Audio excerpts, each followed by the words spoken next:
एक बार एक महान दार्शनिक बुद्ध के पास आए। उनके पास पूछने के लिए बहुत सारे प्रश्न थे। वह बुद्ध के पास आए और एक एक कर उनसे प्रश्न पूछने लगे। बुद्ध ने उनकी बात सुनी और कहा कि क्या आप सच में उत्तर चाहते हो? अगर आप वाकई उत्तर चाहते हैं तो क्या आप इसकी कीमत चुका सकते हैं? दार्शनिक ने उत्तर दिया कि मैं जीवन भर उत्तर खोजता रहा हूं। मुझे कई जवाब मिले, लेकिन हर जवाब से मुझ में एक नया सवाल खड़ा हो गया। आप क्या मांगते हैं? मैं पूरी कीमत चुकाने को तैयार हूं। मैं बस इन सवालों के जवाब चाहता हूं और इन सवालों के जवाब के साथ इस धरती को छोड़ना चाहता हूं। बुद्ध ने कहा, अच्छा, ज्यादातर लोग जवाब चाहते हैं लेकिन कीमत चुकाने को तैयार नहीं हैं। इसलिए मैंने आपसे पूछा। आप 2 साल मौन में बैठो, यही कीमत है।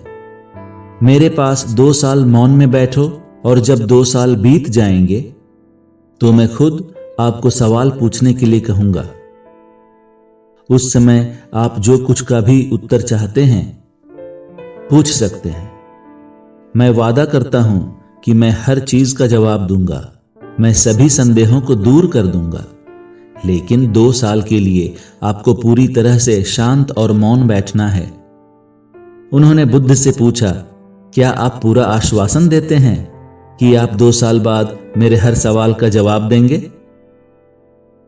बुद्ध ने उत्तर दिया, मैं पूरा आश्वासन देता हूं। यदि आप पूछेंगे तो मैं निश्चित रूप से उत्तर दूंगा, लेकिन यदि आप नहीं पूछेंगे तो मैं किसको उत्तर दूंगा?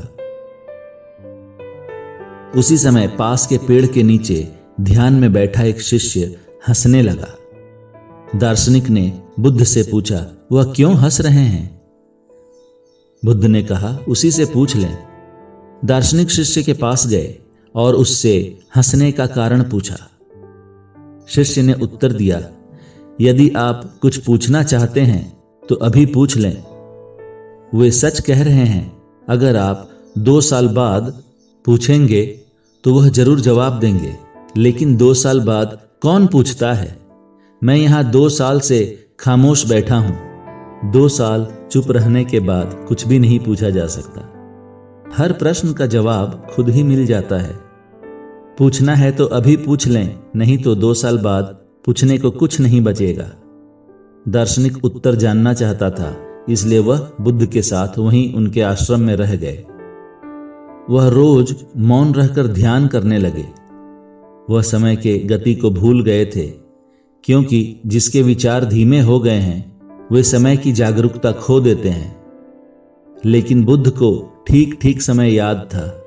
जब 2 साल पूरे हो गए, बुद्ध दार्शनिक के पास गए और कहा कि अब आप कोई भी प्रश्न पूछ सकते हैं। मैं हर चीज का उत्तर दूंगा, जैसा मैंने वादा किया था। क्या आपके पास पूछने के लिए कुछ है?